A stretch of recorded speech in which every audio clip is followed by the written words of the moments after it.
Hey everybody, it's Allie and welcome to our Y&R Chat for Sunday, June 11th, 2017. Is it the Young and the Restless or the Young and the Undead?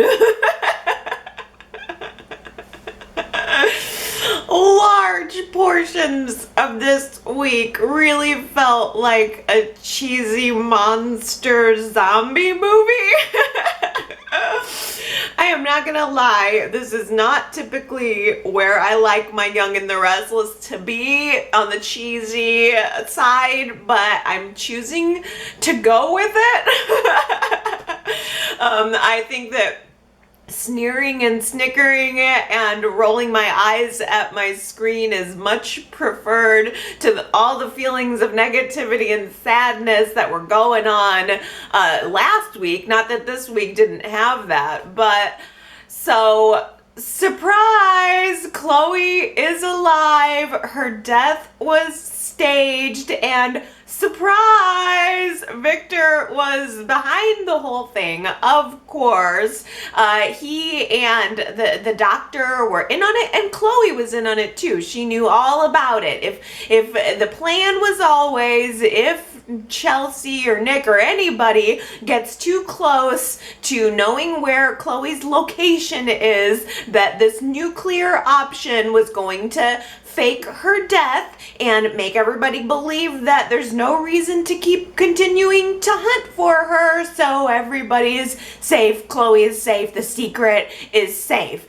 It was pretty obvious from even just Monday's show. I mean, even the first few frames of Monday's show that Chloe was going to still be alive. All last week was everyone realizing that she was dead, and then even picking up on Monday, the family putting together the funeral. It was obvious that the viewers were supposed to think that Chloe was dead and accept that Chloe was dead, but the fact that everybody, Paul, Kevin, everyone kept making references to Chloe's body and Chloe's remains, and that right then and there was the tip-off to me immediately that Y&R was more going for the shock value of letting everybody think that there was a body and there was going to be no body. And you guys picked up on that too. Last week's poll question, I had asked you if you thought that Chloe was really dead or if there was a twist coming, and pretty much across the board, 83% of you said there's a twist. Chloe is not dead. So I think that most of us saw it coming, some probably from further away than others. I don't know, were you guys shocked by the revelation at all? I mean, for me, it had kind of become predictable because I was expecting it. The family, of course, is going through the motions of this funeral, and I wanted to be sad. Honestly, there were a lot of elements to it that were sad. Chelsea immediately wants to attend the funeral of her friend, of course, and Nick is not quite so sure about it. He even says to her, I don't want to attend the funeral of the woman who killed my brother, but Nick decides to be supportive of Chelsea, and they both show up at the funeral where Kevin and Esther and Michael and Lauren and Gloria and even Sharon and Scott are there, and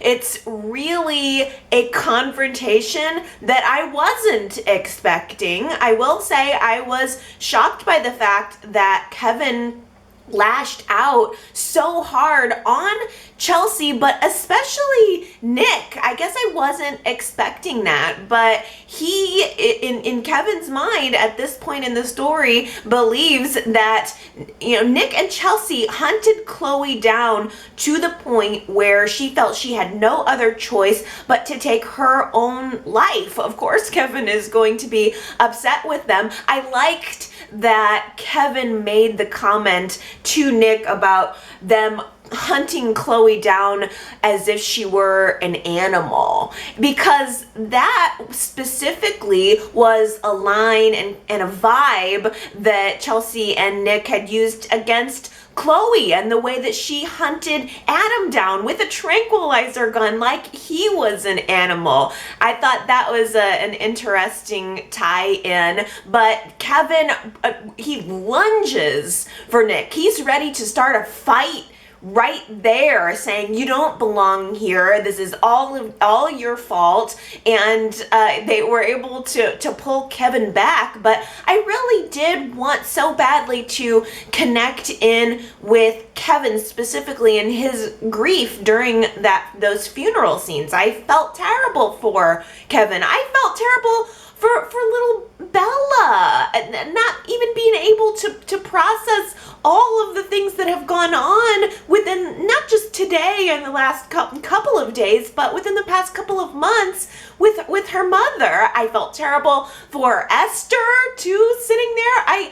The whole thing really was sad, and I wanted to get into it fully, but I didn't want to be sad, and B, in the back of my mind, I just kept thinking, all of this grief, I can't quite soak it in, knowing that Chloe is not really dead. I kept thinking, I kept looking around every corner, waiting to see Chloe peering, out from behind a pot of funeral flowers or something, ready to pop up at any time now. I just didn't expect, the part that I didn't expect, that she was literally going to pop up out of the coffin. That part was a surprise to me, no doubt about it. It was the very end of Monday's show, and I had my mouth open and I was rolling my eyes so far back in my head, I thought I was gonna pass out on the floor right next to Kevin. Oh my word. I mean, I honestly kept the whole time I'm thinking, is Chloe gonna be lurking outside of the church? Is she gonna have some other way to contact Kevin? But coming right out of the coffin, that was never on my radar. How long was she in there? Was it hot? It's getting hot at this point in the year. I mean, how long did she have to? Was she knocked out from? Did she come to from the drugs inside of the coffin? Did she jump? Had she come to prior and they just decided to put her in there? What if she had to sneeze? The whole plan could have been ruined with a sneeze. Oh, what on earth? It was weird. It was cheesy. But I know a lot of you enjoyed it, and I tried my very best to get into it. And it was a weird mix of emotions, right? Because up until that point, it was so sad, and then there's this bizarre, almost comedic over-the-top moment where she lifts her arm to push the top of the casket open, and Kevin is looking at this casket, not expecting that. And he just passes out cold on the floor, as one would. Oh my goodness. And so as soon as everyone is gone, of course, from the funeral home, that happens. Kevin is alone saying his goodbyes. This happens to him. Chloe jumps out. Can you imagine? Can you imagine saying goodbye to someone and they just open up the casket and jump right out? She hands him a note with an address on it and says, meet me here, they're coming for me, I've got to make this quick. And then she just hops right back in the casket, and some men come in to usher her away. But the doctor comes in as well and interrupts I guess real guys, the real cremation guys. Can you imagine if the doctor didn't get there in time? There are so many ways that this nuclear plan could have been bad and could have gone awry. What if they took her? What if she was sleeping and passed out and she actually went to the crematorium? What if the doctor got caught in traffic? Oh, it is a good thing that this is Genoa City. This is a soap opera world. Things are going as planned here. The doctor comes right on in. He lets her get out of the coffin, take a deep breath. I'm sure it was stuffy in there. And he ends up ushering her right on back to Louisiana like nothing ever happened. Okay, mission accomplished. Everyone thinks you're dead. We're going back to my house in Louisiana and we're gonna go right back to art therapy. How long is this doctor expected to watch over Chloe? Is it in his contract with Viktor that he's stuck with Chloe forever? What if he gets a girlfriend, wants to have some people over to his house? He's just stuck with a mental patient now forever? There's so many holes in this.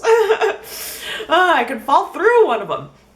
But, okay, Kevin now has just had his mind blown. He's gone through the grief cycle and now he's going through the shock cycle and the disbelief. I'm sure there are any number of emotions swirling around his head. He has to kind of wander back to Michael and Lauren's apartment where they're having the family is gathered as you do after a funeral, and Kevin walks through looking like he just saw a ghost because he just kind of saw a ghost. And everyone is there trying to make sure that he's okay, coddle him a little bit. They're trying to be positive. Was it me, by the way, or did Michael Baldwin seem a little bit too cheery at the after party? And he was like smiling and telling Kevin, yeah, you should get away. You should leave Genoa City for a while, go on a vacation. There was just something about how upbeat Michael was that really did not fit. It came off as, yay, Chloe's out of the picture, in a way. But I think everybody, of course, was just trying to keep it positive for Kevin because Kevin is someone who could easily come unhinged. Gloria was really upset and concerned for him and didn't want him to even be alone at the funeral home because he who knows what's going through his mind. Suicide is so serious, and it would be so all-consuming to know that someone you loved so deeply couldn't love themselves enough to stay. I can't imagine what it would be like to have to walk around with that weight. So everyone is naturally and understandably concerned about Kevin. And I loved the scene where Kevin is trying to process everything that's just happened to him. The whole journey leading up into this moment is so disorienting that we saw this perspective of his looking around at everyone at the funeral after party, and they are shaky and out of focus, and it gave us this great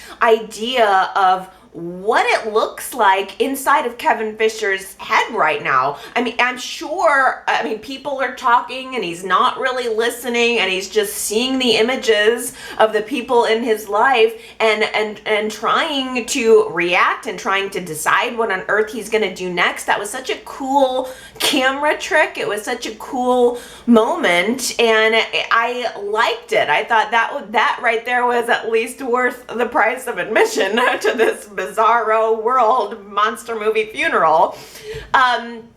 Kevin now has to realize and process that Chloe needs help. There's something something's going on here. And I'm sure he also has to be asking himself, is this real? Am I seeing this? Did this just happen to me? But he's got this note that Chloe has handed him with the address where he's supposed to meet her.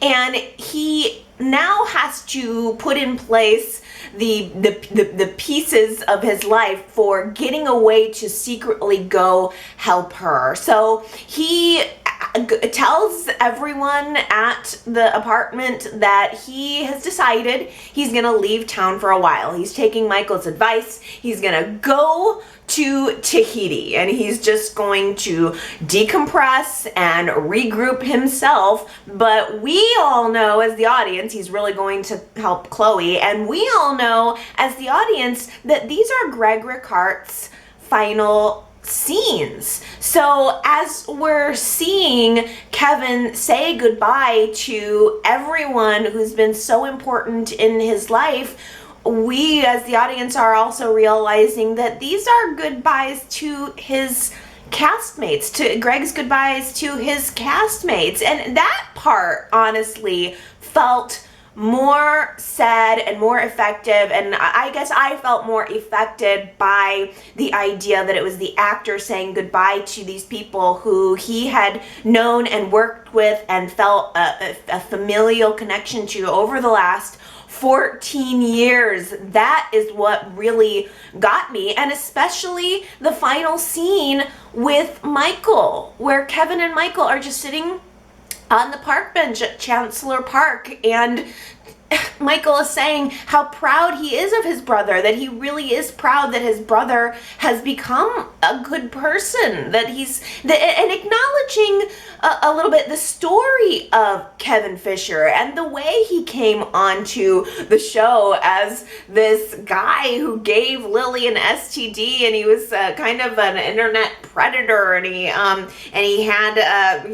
was setting fires. I mean, there's been so much darkness in the character of Kevin, and within the past several years he's really turned to the light, and Michael acknowledging that and saying to him, you are a good person, was a really important moment for both of them. And it felt almost in a way like Dorothy saying goodbye to the Scarecrow at the end of The Wizard of Oz. I'm gonna miss you most of all. It was the revelation that Kevin Fisher was Michael Baldwin's brother that anchored him there onto the show and propelled him onto this 14-year journey. And it just was that part of it was so sad for me, and I felt like Greg Ricart took it all very well. I mean, it wasn't detectable in his performance, because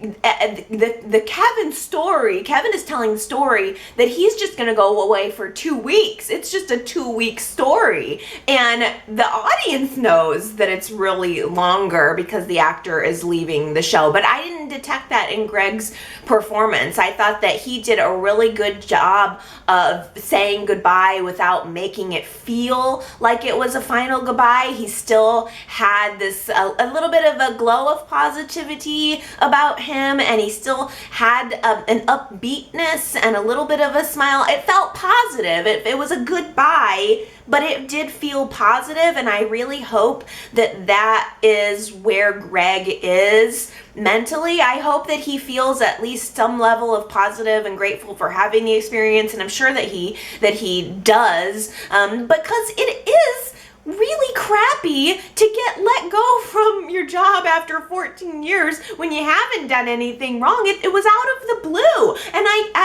I'm imagining that that's a difficult thing to go through as an actor. There really is no job security when you're an actor, apparently. I guess you just have to accept that you take the jobs where they are, and there really is no loyalty necessarily. It's not the same as working a regular job. But I will say that all of the goodbyes, everything that Kevin said at the apartments to everyone in his family, everything that he said even to Michael, to Paul later, nothing felt final to me. I don't know if you guys got that vibe too, but I didn't get the feeling that Kevin / Greg Ricard is gone forever. I really do get the idea that he is going to be back, and we're not done seeing the end of the Kevin and Chloe story. All of that is not done yet. At this point, we do still have quite a bit that's left unresolved. The biggest piece for me that feels really unresolved, and maybe this is out of left field, but I'm having a hard time accepting that Kevin has decided to leave Bella. This is he's always wanted a daughter with Chloe. He wanted so badly to be Bella's father, even before he found out that he was the biological father. And now he has just been through knowing that, realizing that, finding out that truth, and transitioning into life as a single father. He's getting to know her. He's, I'm sure, loving her in a whole new way. And now he's just going to leave her with Esther. I mean, I don't know. I need some resolution on the Bella issue, because this is a child who's obviously so very loved, and that part of the story seems to be getting swept aside a little bit. It honestly really did bug me that Chloe didn't even ask about Bella. She had a very short little window of time to speak to Kevin, but I will say, if it was me, I would want to know that my daughter was okay first and foremost. That would be a question that would be coming out of my mouth before I would even be handing him the note. Did the word Bella even cross Chloe's lips this week? I don't think so. I don't know to what extent she is whacked out on the medications, but she was well enough to pull off this little plan where she's trying to bypass Viktor and the doctor and get Kevin to help her escape. I would think that she would at least be able to ask something about her daughter, or I don't know, can you imagine being in the coffin in that moment as your daughter's putting that little stuffed bear on top of it? I don't know. I feel like some of Chloe's humanity has been wiped away in the decision to make her Adam's killer and then write her off the show. It just feels a little like a character that I had tried to connect with over the course of all of these years, and all of a sudden a lot of the really important cornerstones of who this woman is seem to be pushed away a little bit, and that has bothered me. But next week, maybe we're going to start to see some of that be resolved. We saw a preview of Kevin arriving in Louisiana at the doctor's house, presumably to help Chloe escape from there, which shouldn't be too hard. How hard would it be? All you really need to do is not have an opportunity to get out, like walk out the front door and jump into a car and speed away. That's all you need right now. Although I will say I am wondering what the danger situation here is going to be, because Kevin knows nothing about this scenario that he's walking into. He has no idea if Chloe is being held in a hostage type situation. He doesn't know if she's being forced, you know, with like a gun, or he doesn't know how dangerous this situation is. So I'm almost wondering if Kevin is going to think he has to kill the doctor. Something about it almost makes me worry that that they're going to kill the doctor, or that he's going to end up dead, and then that is going to force them on the run. I don't know. I'm imagining though that whatever happens, the only thing I can figure here is that Kevin will ultimately rescue Chloe. They will ride off into the sunset and call to have Bella brought to them after that and have a reunion with her. I just, there's something that about it that makes me feel like whatever's going to happen is not going to go as planned. It's not just going to be simple. The other factor here is that as Kevin on Friday is prepping to go get Chloe, he's sitting out in public on his laptop and he runs into Viktor. And I am sure that Viktor could probably tell by Kevin's demeanor immediately that he knew exactly what was going on. Kevin didn't read as a man who had just lost the love of his life. He read as a man who's on a mission.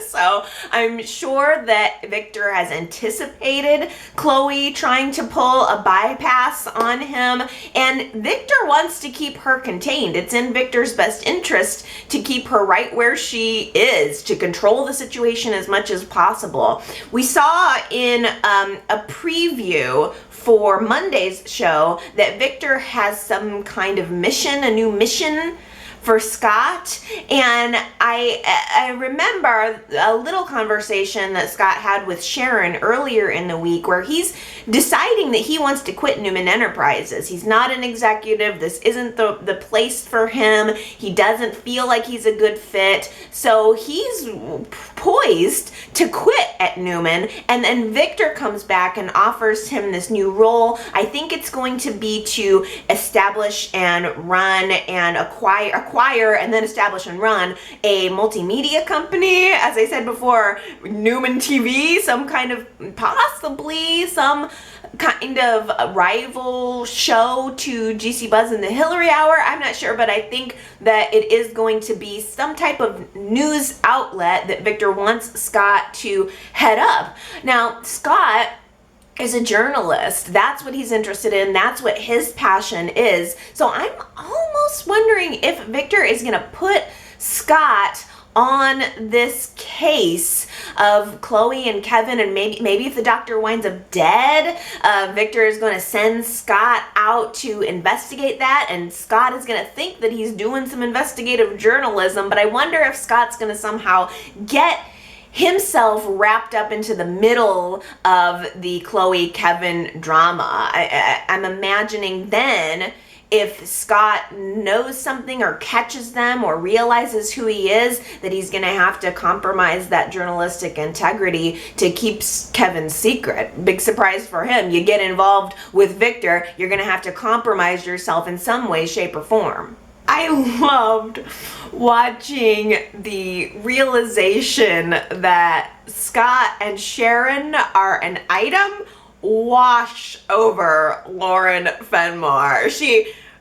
I'm sure wondering why Sharon would be at the funeral with Scott in the first place. She raises her eyebrow at that, but then she practically stalks Sharon at the after party, waiting for her moment to pounce. She wants to question Sharon to find out exactly what the deal is with her involvement with her son.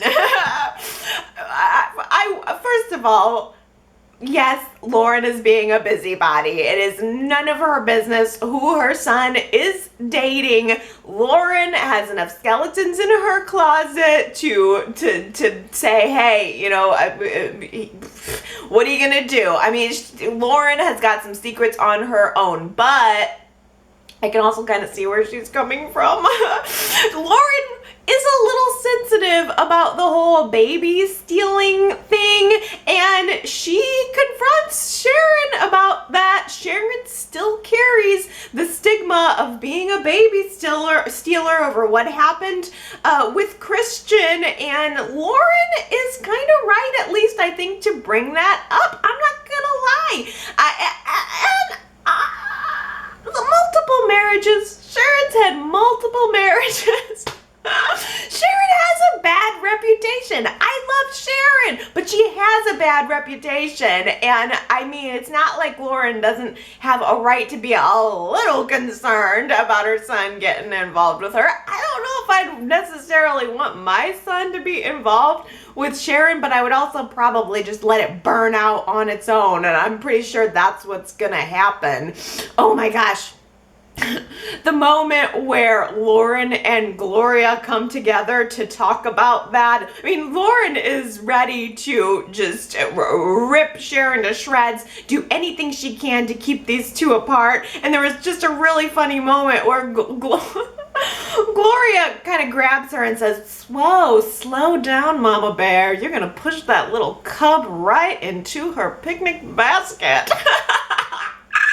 You're gonna push your little cub right into Sharon's picnic basket? Right into her picnic basket? Who wrote that line? And did they realize what they were saying?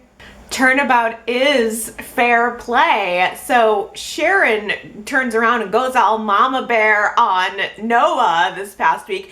How great was it to see Noah not at the underground? Not in that black underground screen printed tee. It was kind of amazing to actually see Noah somewhere else out in the daylight. Thank you, Y&R. If you're gonna develop the Noah character, then you have to integrate him into the town.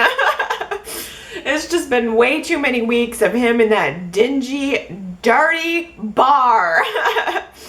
I think that is Y&R's intention, though. I think they are trying to develop Noah as a romantic lead. He's getting involved with Tessa, which, as Sharon notes, Tessa has a questionable past. Tessa has some secrets going on, and Sharon is concerned about that. Noah and Tessa did have their first kiss this week, so they're moving along. They are very sweet, and I think they have potential. Are you guys feeling it? Do you like the idea of Noah and Tessa? The only thing that I don't love about it is the fact that it feels really similar to the situation Noah was just in with Marissa, where it's a woman keeping secrets from him and he wants to rescue her. We've seen that part of it before, but I will give a thumbs up to the chemistry of the actors. I think Noah and Tessa could make a nice, cute summer couple. But Tessa is being really skittish right now. She is hesitating on Devon's music deal offer. She doesn't know if she wants notoriety for her music. Tessa seems to want to just fly under the radar, just get by, especially now when this tech guy is in town. He's someone who makes her fearful. I don't know exactly what the connection is. Tessa did remark this week that they didn't date, or she said that she wasn't involved with him exactly, but that they ran in the same circles, rings, sex trafficking. That's kind of where my brain wants to go with it. We theorized that whatever is going down with the tech guy is also connected to Abby and the warehouse, and that's going to bring her down. But I'm also thinking that whatever is going on with tech guy that Tessa knows about, I think it's going to affect Nikki somehow too. I don't know if it's going to be positive or negative at the end of the day, but I feel like Nikki's gonna get caught up in some negativity, and Tessa is either gonna be the cause of it, or she's going to help Nikki out of it. I feel like Nikki is at a crossroads, and we're gonna see something new and different from her and for her coming really quickly around the bend. Nikki is prepping for this concert, this concert for the MS Foundation, and she's being really hard on herself. She wants everything to go perfectly, and she's getting frustrated with this piece of music that she's wanting to perform. And Tessa sees that and is able to draw out of Nikki what's going on with her right now. It was on Friday's show, and I thought it was a really important moment for Nikki just to talk about what's going on in her head. I think that Nikki is having this realization of life moment where she's looking into the past, she's looking forward into the future, and in Tessa, she sees a piece of her past. She said this week, I used to be you, Tessa, where I was, unjudgmental and free and happy. And now here I am at this point in my life feeling like a lot of what I do is all about presenting and maintaining an image. I thought that was just such a great line and such a nice conversation, and it's interesting to see Nikki realizing about her own image as a reflection in this younger woman. I think that we are seeing Nikki transitioning back into the kinder, gentler version of herself. We had Nikki transitioning into the Viktor version of herself, and it didn't work. I don't think it worked for her. I don't think it worked for the audience. And now I think she's bringing it back to the center, maybe trying to get into contact with the kind of woman that she used to be. And I am all for that. I think also that ultimately Nikki and Viktor are going to get back together. However you feel about that, it's gotta happen. It's absolutely gonna happen. It's fine with me if Nikki and Viktor get back together. I'm tired of hating Viktor. It's exhausting to hate Viktor. The man is exhausting. But I can't imagine Nikki with anybody else. She either needs to be single or they just need to get her back together with Viktor. I wish that they would have got Nikki and Viktor back together a while ago. Back when they were kind of working together. That's where they need to be, working together. I need Nikki and Viktor, if they're going to make it work, to make this the last time, and I mean it, Y&R writers. They need, if you are going to reunite my Nikki and Viktor, then we need to do this, and we need to make it final. Nikki and Viktor together forever. Whatever's, they need to just be the stable couple on the show. What's so wrong with that? Instead of doing the same old BS dance that they do back and forth, let them be together and let them face challenges together. Suddenly, I feel all protective of Dina too. Suddenly, she's this little old lady and I just want to help her out. I just want to help her cross the street is all. All week, I am trying to get a beat on Graham. I want to know what's up with Graham. And for some reason, I just don't think he's a bad guy. I think maybe the vibe is that Y&R wants us to believe he's a bad guy, but I don't think he is. But I think it's great that Ashley and Jack, especially Ashley, are getting all protective over Dina. That is not the direction I expected it to go. I completely expected that it would be rivalry or Dina trying to manipulate her way into the Abbott family and forcing Ashley out of it. That's what I expected, not that there would be this real, genuine desire to protect her and to fold her in and to develop a relationship with her. I think it's great. Ashley specifically has decided that she's going to try to invite Graham for tea, or she did it under a little bit more of a guise, but she has tea and grilling with Graham. Would you like some steak with this grilling? She really sat down and asked him some questions about himself, questions that needed to be asked. She said, she implied, are you after her money? What is it that you want from her? Why are you in her life? Something's going on. We know it. What is it? And Graham got very indignant at the idea that it was just about money. He even came back and accused Ashley and Jack of thinking that he was trying to take their family fortune. And he didn't like that idea at all. He said, you know what? I have a background in finance. I'm here for a reason. I haven't even seen her will, by the way. So he's establishing himself as someone who is trusted to Dina, someone who she wants in her life, not a negative force. And I believe that, or maybe it's just me wanting to believe that, but I do believe that. And I think that although Ashley still has suspicions, I think she is maybe believing that. I think she's maybe realizing that something more is going on, but it's not necessarily insidious when it comes to Graham. Meanwhile, Jack is working the guilt angle with Dina. He goes to her hotel room and does make her feel a little guilty for coming into town, developing these relationships, and then whisking away when it's clear that she doesn't really want to leave. I think that Dina does not need any help pushing those guilt buttons. I think she already feels bad. She feels torn. She obviously feels torn between what her heart wants, which is her family, and what she knows she needs to do. I don't think it's necessarily that Graham is forcing her. I think there's just something that we don't know yet that she knows logically is best. And she knows that logically she needs to choose that over her heart.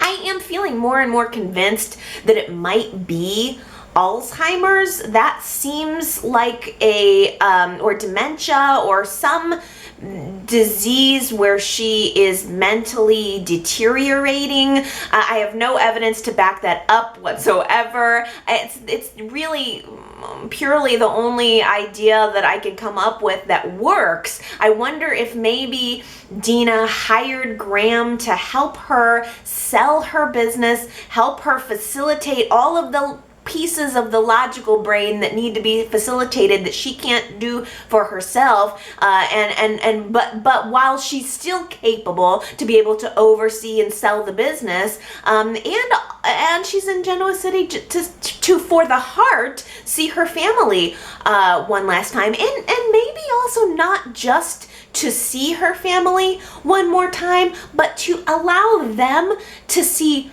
her one more time before she degenerates any further.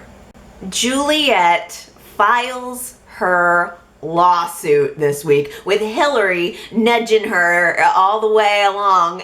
It's almost as if Hillary is Juliet's lawyer and not Leslie. The story has been established that Leslie is going to represent Juliet, but we haven't even seen Leslie. I think that she is going to come onto the show. She would have to within the next couple of weeks, but it really feels much more like Hillary is Juliet's representation. I almost want Hillary to put on some kind of like fabulous dress and actually represent Juliet. It doesn't even matter if there's any merit to the case whatsoever. I just think it would be funny to see Hillary go into court and pretend like she's a lawyer.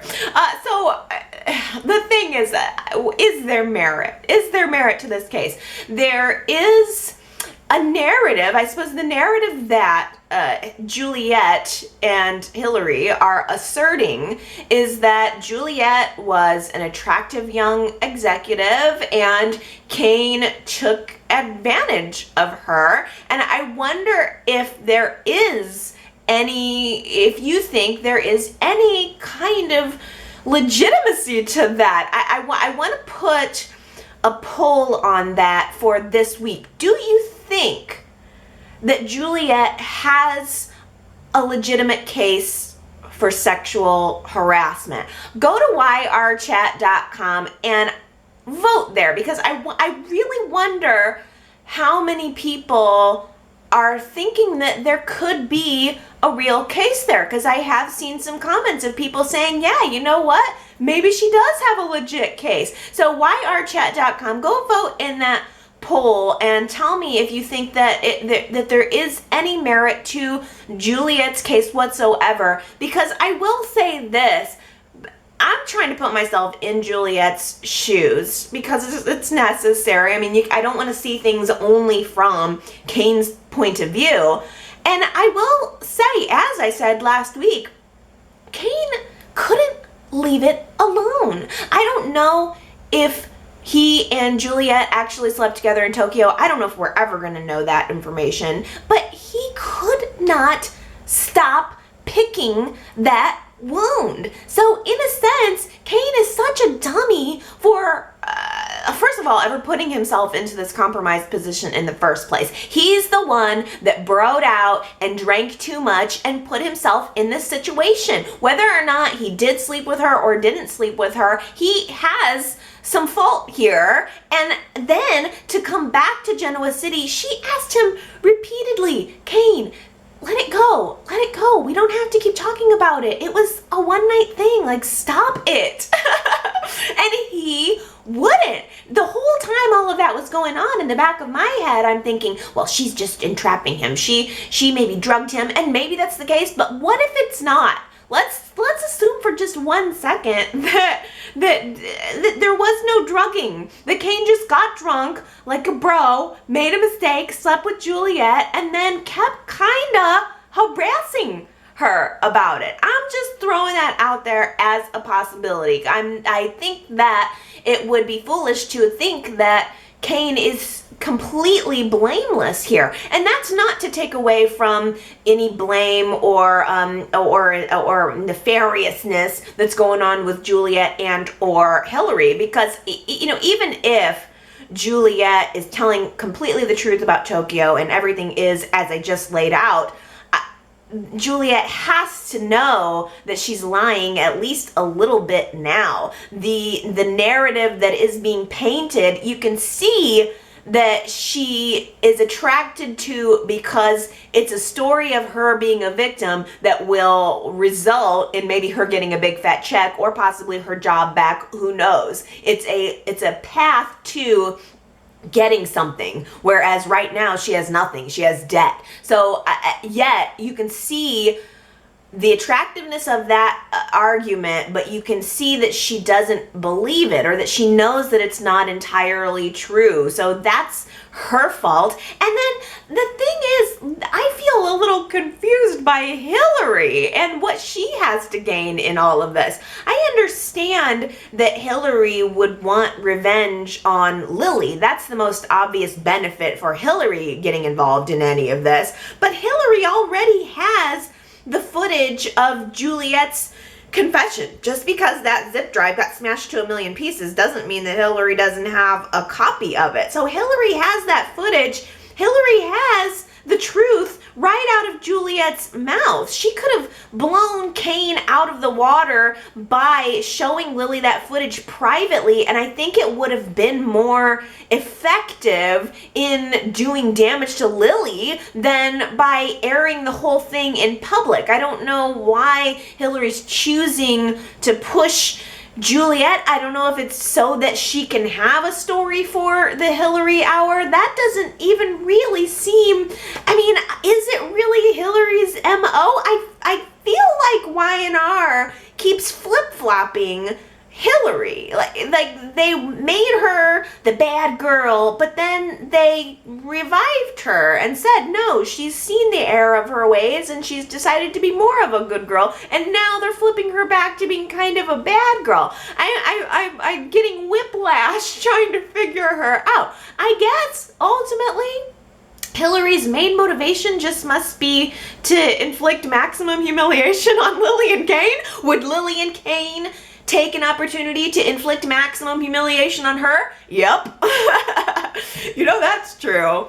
How great did she look in that red jumpsuit? Oh my goodness, I can't believe how well she pulled that off. I was dying for that red jumpsuit. I think that this whole incident with the lawsuit is going to serve to break up Lily and Cain, right? There's no way Lily and Cain are going to survive this. And I, at the same time, think that there's no way Jordan and Hillary are going to survive this. Jordan made a really smart point this week where he's already questioning this lawsuit. He's on the inside at Brash and Sassy, and yeah, he may have sensed that there was something kind of tension going on with Cain and Juliet, but he's not on board with the sexual harassment lawsuit. And he made a great point by saying, well, if Juliet was being sexually harassed by Cain, then why did she wait until she got fired to file the suit? That, in a nutshell, right there makes sense. And that, to me, wonders if that will ultimately delegitimize her case. Victoria was served with the papers this week.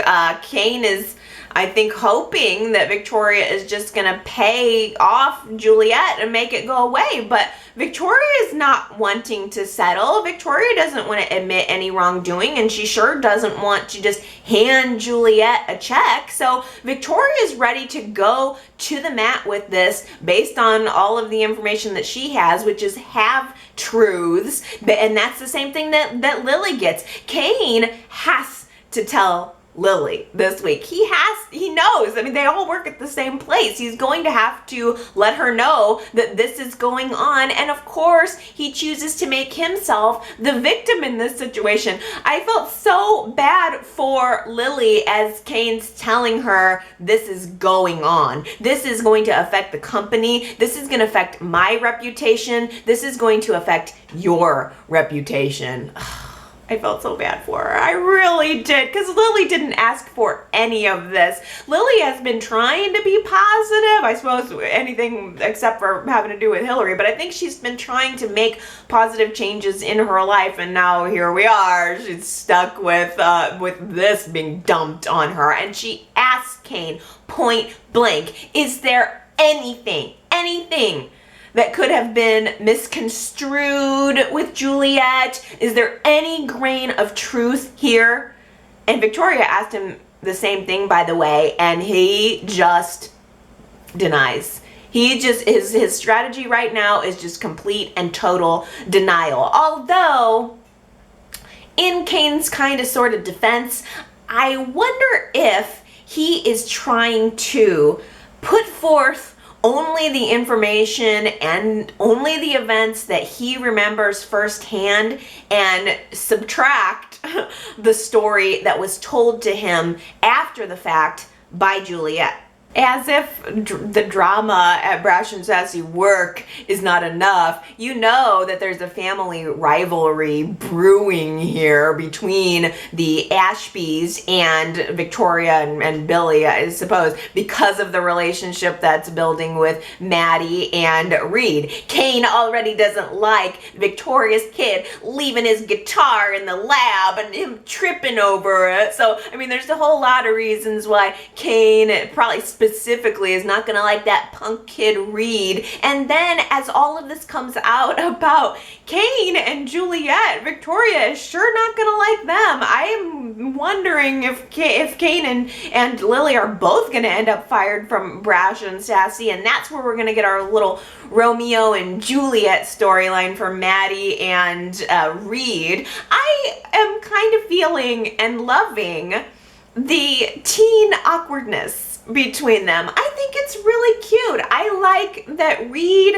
likes Maddie and Maddie doesn't know how to respond to that because maybe she's never really seen herself as the kind of girl that a boy would really like and have a crush on, and certainly not a boy like Reid. If there are boys that she has a crush on, they're probably more like her. They're probably more nerdy and bookish, whereas Reid is more offbeat. So I think she doesn't know how to peg him. And there is all of this awkwardness around it. They both feel really insecure about whether or not the other one likes them, and that feels real. That's what I remember about teen dating. You know, you don't know if the other person likes you, and you don't want to be the one to like them more, and all of that is really reading in these scenes. I think it's great, and I also appreciate the level, the layer, I guess, that Maddie really seems a lot like Lily when she first came onto the show. I get that vibe. I mean, Lily, when she was aged, was part of a teen scene, and she had some of that awkwardness. And I see a lot of Lily in Maddie. That's really great casting. That's great writing. I think that Y&R's kicking off this teen scene the right way. And I also remember vaguely that there was a comparison between Lily and Drew when Lily first was aged onto the show. Drew was this assertive, dominant, beautiful, gorgeous, successful supermodel, and Lily wasn't quite that way. Lily was a little more quiet, and if I recall, she was a little bit more bookish. So it's funny to me that now we're seeing that same dynamic playing out between Lily and Maddie, and I think it's really cool. I like it a lot. I liked that Reid invited Maddie to the open mic night at the Underground, and she comes, and it's very, she doesn't know how to talk to him. She doesn't know how even to offer a compliment. He goes up on the stage and does his song, and she doesn't even have the ability to say, hey, you did a great job. She's so much more muted. She doesn't want to give, you know, and that moment was a little bit painful. But I like that Maddie is a little bit hard to read. That you don't quite know what's going on in her head. That's unique. That's interesting to me. She takes a friend with her to this open mic night, and the friend comments about Reid and how cute he is, and there's just this moment where Maddie, straight-faced, is staring at Reid and talking to the friend in the background saying, is he? You know, is he? Is he cute? I hadn't noticed. Yeah, girl, you know you did notice. That's the reason you put down your book and you let your hair down and you decided to stay out until 11:15 on a school night. Sometimes you just see people and you think to yourself, I want to give that person a pocket full of wishes. What a weird line. Last week's Who Said It quote, I want to give you a pocket full of wishes. And quite a few people guessed that it was a line in the song that Dina and Jack sang together. And bully, for some of you guys, bonus, this song and the line was repeated again in this week's show. I noticed I got quite a few guesses, correct guesses on that one after we saw Dina in the flashback with Jack singing that song yet again. It was such a moving moment too, even in that scene on Friday with Dina and Jack where he's saying, I know you don't want to leave. What about that song? I mean, I remember that song too. Like, we're bonding here and you're going away. It was dorky. The singing part is dorky, but it's also touching on a level. But you guys did really good. A lot of people guessed that it was Dina who sang it, and those folks are Jamie and Tanya and Jillian, Melissa, Susan, Sharita, Justin, Rosanna, Ambreen, and Aaron. You guys all guessed correctly that it was Dina, but I have to give super bonus points, extra credit to Henry and to Nancy, who both guessed that it was originally Dina and Jack singing it together. So before that second scene even aired at all, Dina and Jack both sang that line at the same time. So technically it was Dina and Jack at the time when the Who Said It quote was published for last week, but I accepted the answer Dina as well. But extra super props to Nancy and Henry who got that it was a line. That's, I think, the first time I've ever done a Who Said It where the answer was technically two people. But I knew offhand, I was like, I'm gonna give everybody who guesses either or, because if you can guess it, that's a line in that weirdo song. If you caught that, you get something.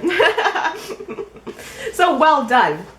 What is my new quote this week? Oh, I like this one. It's not even necessarily so much that the quote is amazing, but it was a moment, and I want to see if you guys caught it. So here is our quote. A lie of omission is still a lie.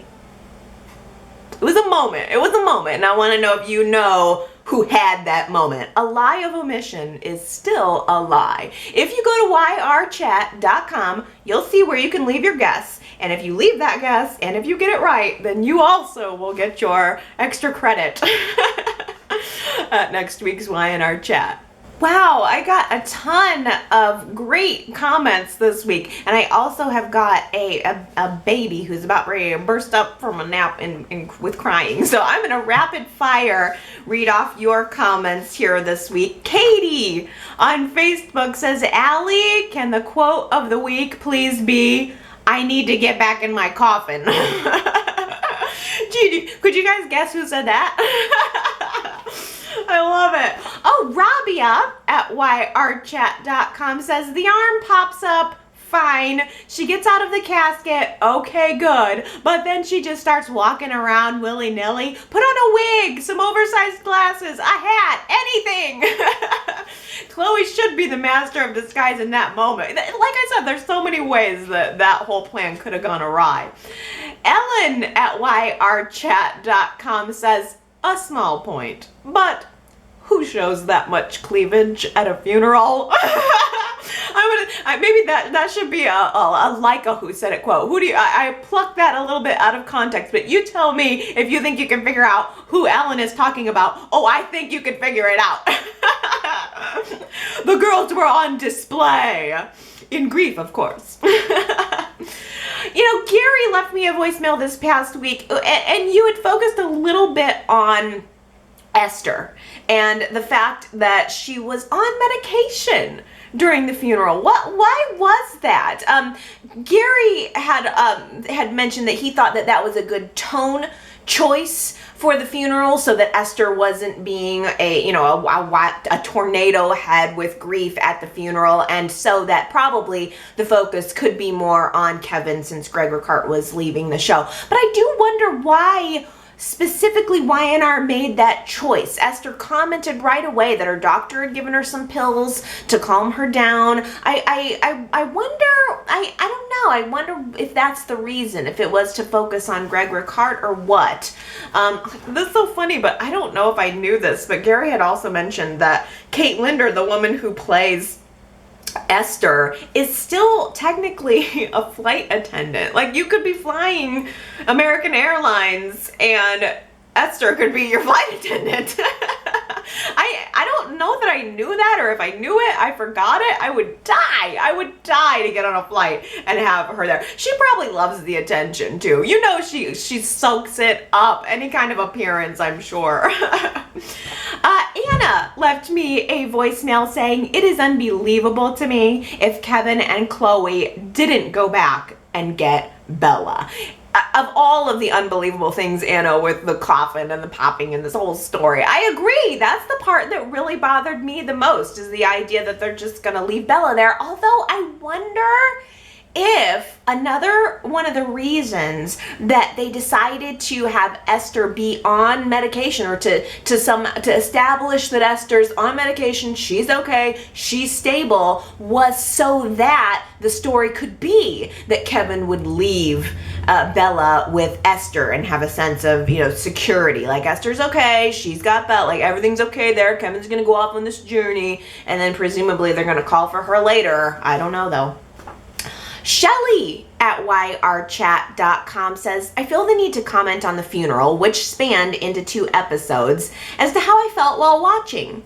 I felt sad, Shelly says, but not the sad I usually feel while watching upsetting moments on Y&R. I felt sad that I couldn't get emotionally invested in the storyline. Sad that I couldn't let myself feel the heartache that Kevin was experiencing.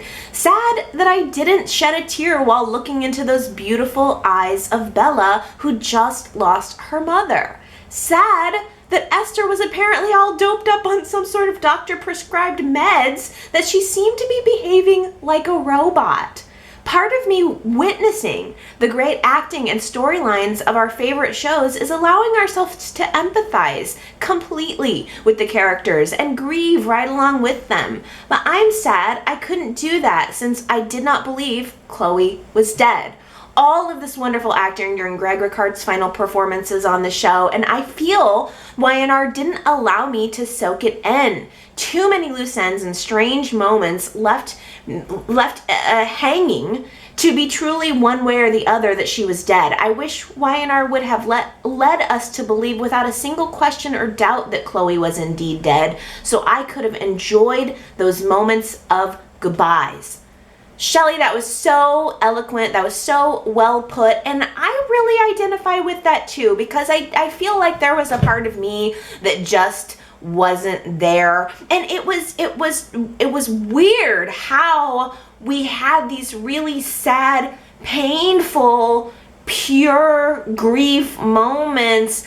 It did feel like it was a little bit trumped by the fact that we knew it wasn't real. And that's a feeling I've felt before when we know, anytime somebody's presumed dead and the audience knows it and everybody's so sad, it's not fully there. But the fact that these were Greg Ricart's final scenes, it should have had some more import. It should have felt more powerful. And I believe you, I believe and identify with what you said there, because I felt that too. And it was weird that there was all this sadness sitting next to these sort of hokey moments.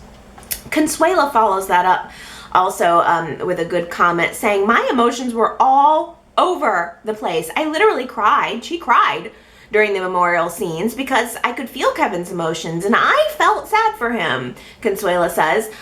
Kevin has always been one of my favorite characters, mainly because he's always been a complicated character, but I've always loved that about him. And then when the coffin opens up and Kevin passes out on the floor, good grief. I mean, it is good grief.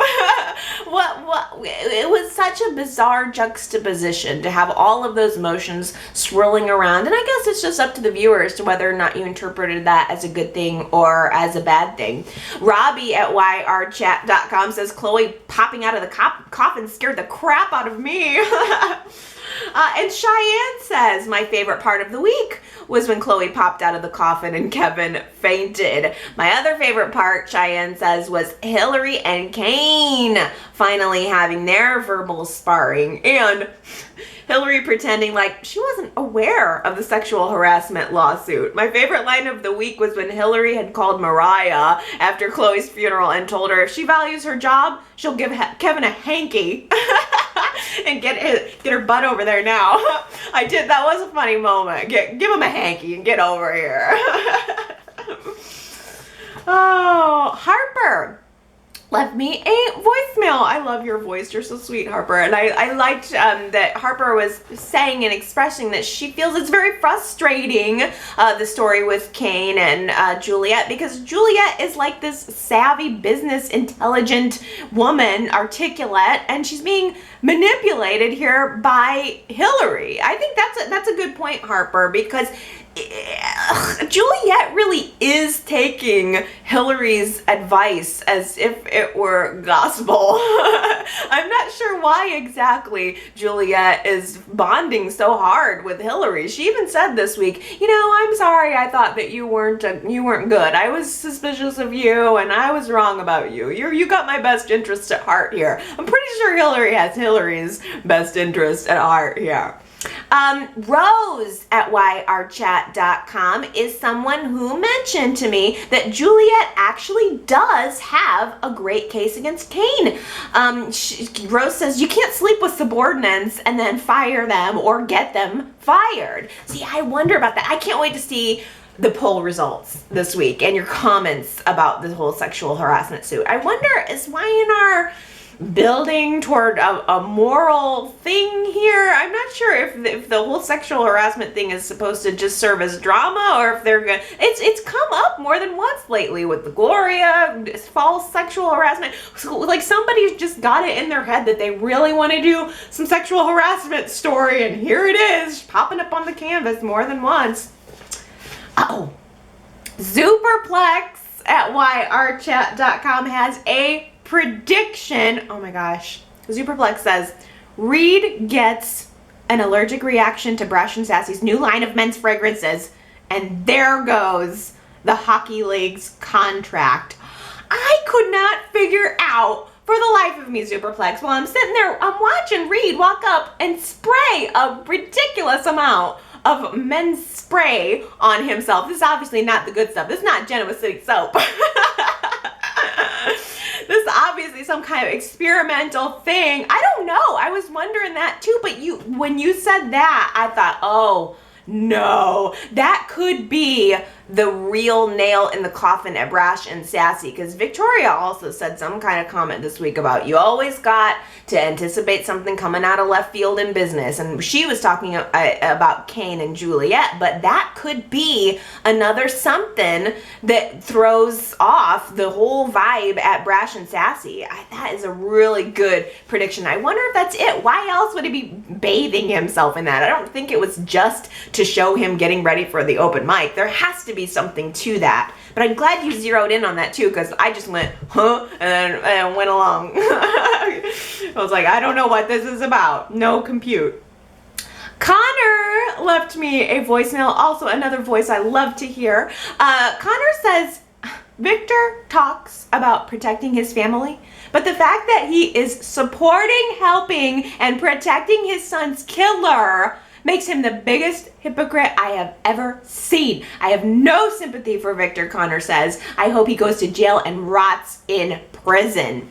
I think what you zeroed in on there, Connor, that's interesting is that Viktor is constantly talking about protecting his family, and all of this is for protecting his family. But at the end of the day, we know that the reason Viktor is involved with helping Chloe hide at all is because Viktor wants to protect himself. Viktor doesn't want the world to know that he brought on the death of his own son. I wonder if the whole media company thing is going to backfire on Viktor. I wonder if he's going to think that he's going to control the message with this media empire that he's building. That way he can put his side of the story out there at all times. But I wonder if that's going to backfire on him and somebody's going to use it against him. Rocks Grace on YouTube says, I tell you, Nikki does not have MS. Nikki has SS, Stockholm Syndrome. Let's put Nikki and Viktor and send that to the back burner. Not the characters altogether, but their relationship. That relationship is so wrong and toxic, but they will never let it die. Putting that relationship to the back burner is the best solution, Rocks Grace says. I flip back and forth on Viktor and Nikki, you know me. Lindy left me a voicemail this past week commenting that Abby is so milquetoast. Lindy says, I don't understand why the show keeps her there. The fact that Viktor is making her his up and coming to take over is really disturbing. I have a hard time connecting with Abby too. I still do. After all of these years, I don't feel much for Abby, and I also feel that Sharon and Scott are not going to last. It feels very clear that Abby and Scott are building up something, and I'm not sure I'm really going to be able to get there either. Just something about Abby is just not, it doesn't work. But I will say I liked the little scene between Victoria and Abby this past week where they finally acknowledge and the tension that's been going on between them, and they make up a little bit.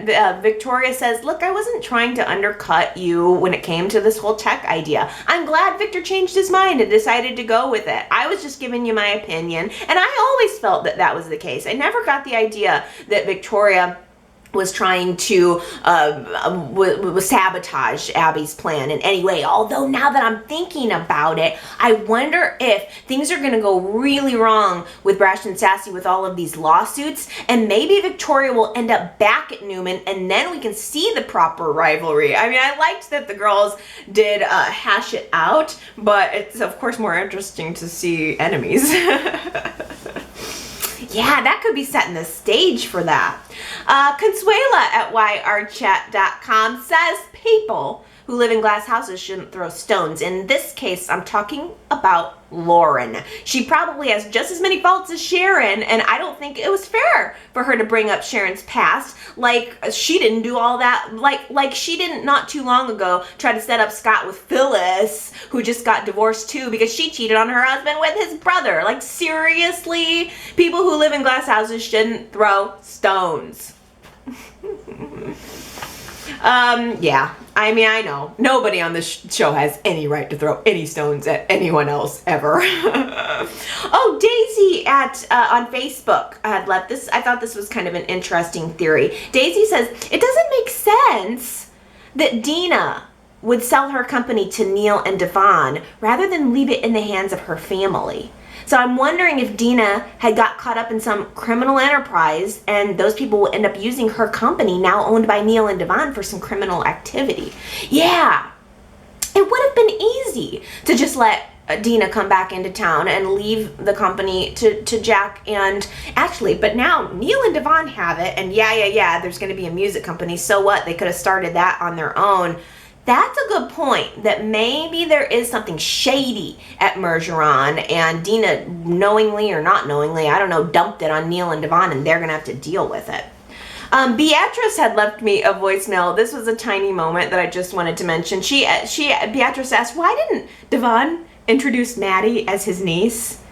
I don't know. I thought that too. Right as Maddie was leaving the underground with Reid, Devon walked up right as Maddie was walking out the door, and there was no acknowledgement whatsoever that he was her uncle. I thought that was weird. Why did Y&R do that? Gina had left me a voicemail remarking on how much Maddie is like Lily as a young girl. That is exactly what I was thinking.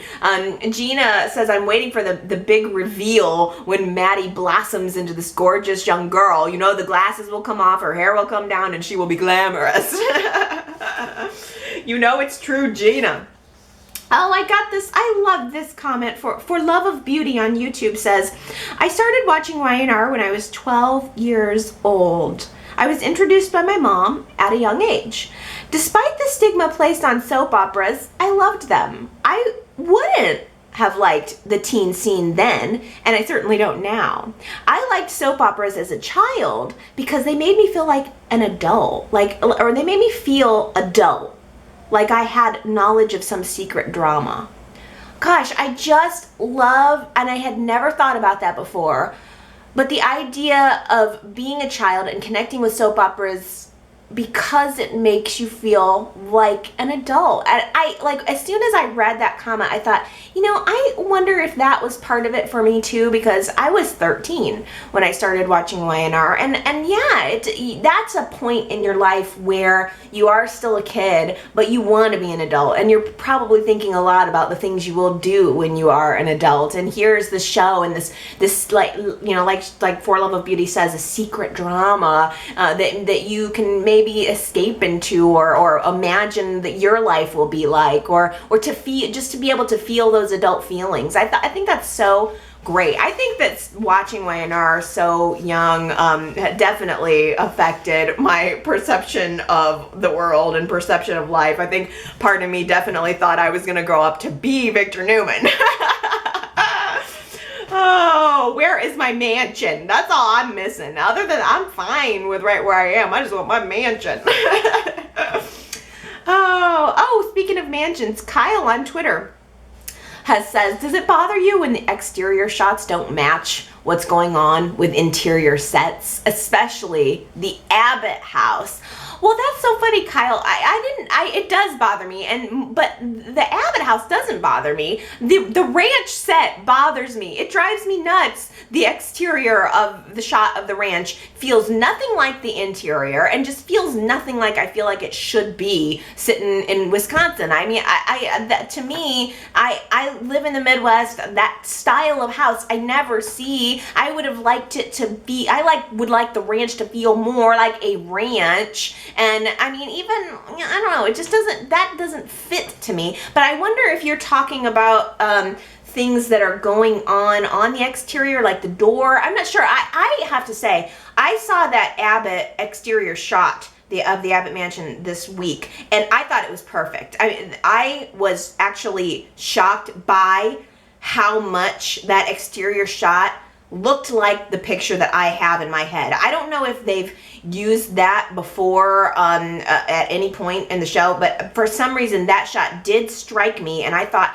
that is exactly what I would have imagined the Abbott house to look like in my mind. I wasn't comparing it specifically on interior versus exterior, but I'd love to hear you comment some more on that and some other examples. But I mean, you know, we are such fans. We love looking for consistency. Melissa actually had left me a comment at yrchat.com saying someone needs to tell the people that deal with food and drink in Genoa City that when the white wine they use looks like apple juice.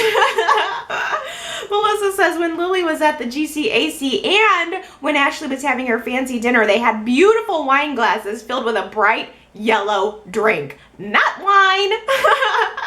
Something silly and small, but it reminded me of when you say how dumb it looks when they're at the coffee house and dump sugar and milk into empty mugs. I didn't notice, like in retrospect, I completely can see the scene in my mind, and I can see that it was yellow liquid, but the inconsistency didn't strike me quite as much. I suppose because I'm not a wine drinker, but I know it's not yellow. Except, well, Melissa, actually, I think you're wrong. As it gets more expensive. This is what you just don't know, is that as it gets more expensive, the wine gets yellow. Oh. Also, I have to end on this note. I got a lovely voicemail from Mike. First time I've ever heard from Mike, and he just wanted to tell me that he has been watching the show on and off since 1974, and he was just wanting to comment about how wonderful and great it is to be able to tune into Y&R and pick it up and just get right back up to speed after all that time. I mean, not everybody watches the show every single day. I've watched it every day since I picked it up, but I think there are a lot of people who experience Y&R at chunks of time, and you watch it for a period and then life, you go on with life and you pick it up again, and it's really a rare treasure to be able to see these same characters after 5 years, 10 years, 20 years has passed, and all the way down the line. It's just something that's so unique to soap operas, and I think one of the things that's also very appealing to me about it, I feel like Y&R feels like home to me. It does feel like something that I could always come back to. It's a very central part of just me and my comfort, and I know that's weird, but it feels like home, and I've thought that at many points. I really love hearing from people I haven't heard from before. That is very special to me because I think probably I only hear from a sliver of people who actually listen and pay attention to Y&R Chat. So it's just so great to me to hear from new people too. I love my regulars, but it's just like it's a moment of realization for me, like that there are other people out there that hear what I'm saying and that care and that care enough to call. So I think I will actually just wrap it up right here for the week and let you know that I would love to hear from not only my regulars, but I'd love to hear from some more people that don't normally comment. You can always call into my voicemail at 309-588-4569. I think you get like 3 minutes before the beep, but you can leave as many messages as you would like, and I do love hearing your voices. Or if you prefer to comment with text, you can go to yrchat.com and see all the stuff there and leave me your comments. I also have the YouTube and Twitter and Facebook, and I always forget to say that if you're watching the video, you can also download the podcast and just hear the audio version of it. That's a good way to listen to Y&R Chat on the go, in the car, whatever. And if you're listening to the podcast, don't forget that there's the video. So all of that's there, and I am always here. I will continue to be here, and I love you guys, and I will see you next time. Okay, bye.